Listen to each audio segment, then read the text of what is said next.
Praise the lord. యేసయ్య అతి పరిశుద్ధమైన నామములో మీ అందరికీ వందనాలు. ఈ దిన లేఖన భాగము మొదటి తెస్సలోనికైలకు రాసిన పత్రిక 5వ అధ్యాయము 8వ వచనం దయచేసి చదువుతున్నాను. మనము పగటి వారమై ఉన్నాము గనుక మత్తులమై ఉండక విశ్వాస ప్రేమలను కవచము రక్షణ నిరీక్షను శిరస్త్రాణమును ధరించుకుందాము. మనము పగటి వారమై ఉన్నాము అని లేఖనం సెలవిస్తుంది. మనము వెలుగు సంబంధులమై ఉన్నాము అని లేఖనం సెలవిస్తుంది. ఈ పగటికి వెలుగుకు సంబంధమైన వారముగా మనము ఉన్నామని ఏ విధంగా గ్రహించగలం?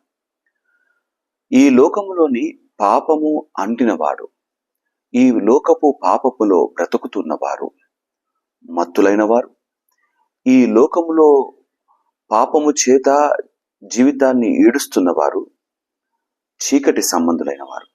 కానీ అట్టి బ్రతుకులో నుండి యేసయ్యలోనికి, ఆయన రక్షణలోకి, ఆయన నిజమైన రక్షకుడు అని విశ్వసించి నమ్మి అడుగులు ముందుకు వేసే వారు నమ్మకమైన పవిత్రమైన ఉదయమున వెలిగింపబడ్డవారుగా, వారి జీవితాల్లో వెలుగు కలిగిన వారుగా, పగటి వ్యక్తులుగా, వెలుగుతో నింపబడ్డవారుగా, వెలుగు సంబంధులుగా ఈ లోకంలో నిలబడతారు.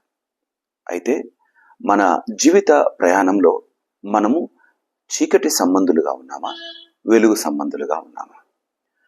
మన యొక్క బ్రతుకులో ఎటువంటి శిరస్త్రాణము ధరించిన వారంగా ఉన్నాం. ఇక్కడ ఎటువంటి శిరస్త్రాణము తెలుసా? రక్షణ నిరీక్షణ శిరస్త్రాణము.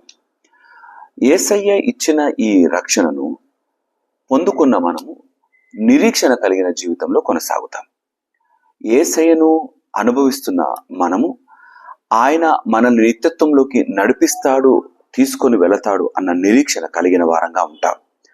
అది ఈ లోకంలోని జీవిత ప్రయాణంలో కష్టమైన పరిస్థితులైనా సరే వాటిలో కూడా మనం నిరీక్షణ కలిగి ఉంటాం, ఆయన తిరిగి నిలబెడతాడని. ఈ రక్షణ శిరస్త్రాణమును మనం ధరించకపోతే అపవాది మనల్ని దెబ్బతీస్తాడు, మన బ్రతుకులను భ్రష్టత్వంలోకి నెట్టివేస్తాడు, మనల్ని పాపమనే మరణములోకి నెట్టివేస్తాడు. పాపము పరిపక్వమై మరణమును కంటుంది. మన బ్రతుకులలో మనము వెలుగుతో నింపబడ్డ జీవితాలుగా స్థిరపరచటానికి యేసయ్య ఈ లోకానికి వస్తే, వెలుగుతో నింపబడ్డ బ్రతుకులను తిరిగి చీకటిలోకి, అంధకారంలోకి నెట్టివేయడానికి అపవాది అనుక్షణం ప్రయత్నం చేస్తూనే ఉంటాడు.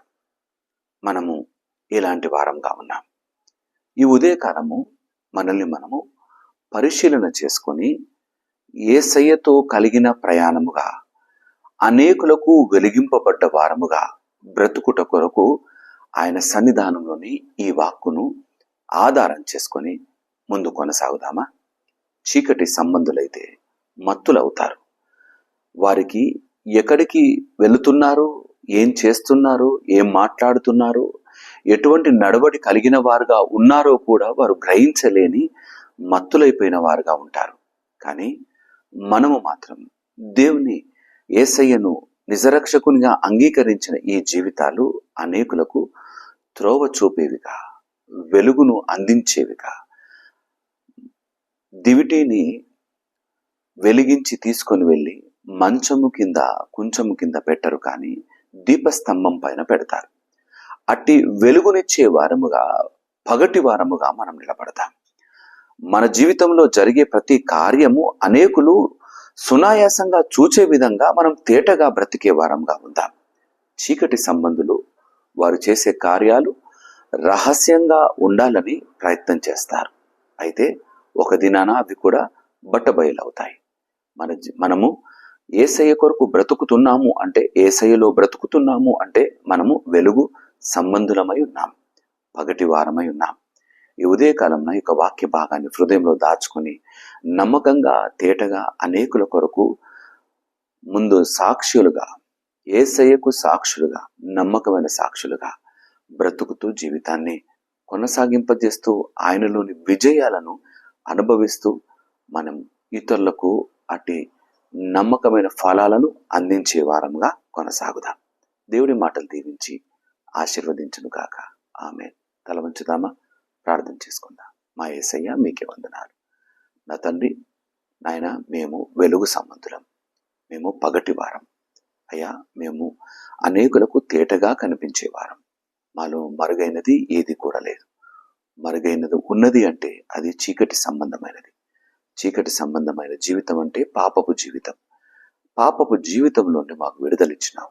తిరిగి మేము పాపంలోకి అడుగు పెట్టకుండా బలపరచమని ప్రార్థన చేస్తున్నాను. మా లోటుపాట్లను సరిచేయి దేవా. అనేకులకు మార్గాన్ని చూపించే దివిటీలుగా మమ్మల్ని స్థిరపరిచి నడిపించమని, ముఖ్యంగా నీ రక్షణ, నిరీక్షణ అనే శిరస్త్రానం మేము ధరించిన వారముగా నాయన, నీ యొక్క సన్నిధానంలో జరిగే ప్రతి కార్యం మా కొరకే మేలుకరమైనది అంటూ మేము నమ్మకత్వం కలిగి, నిరీక్షణ కలిగి ముందు కొనసాగుటకు, మా రక్షణను కాపాడుకొనుటకు నీ వాక్కులోని శక్తిని గ్రహించి నా తండ్రి బలముగా అడుగులు వేయుటకు సహాయం దయచేసి ప్రార్థిస్తూ ఈ దిన దీవెన ఆశీర్వాదాలతో నింపి నడిపించమని స్తుతులు చెల్లిస్తూ యేసయ్య నామమున ప్రార్థించి వేడుకుంటున్నాము నా తండ్రి. ఆమేన్. దేవుడు మిమ్మల్ని అందరూ దీవించి ఆశీర్వదించును గాక. అందరికీ ప్రైజ్ ది లార్డ్.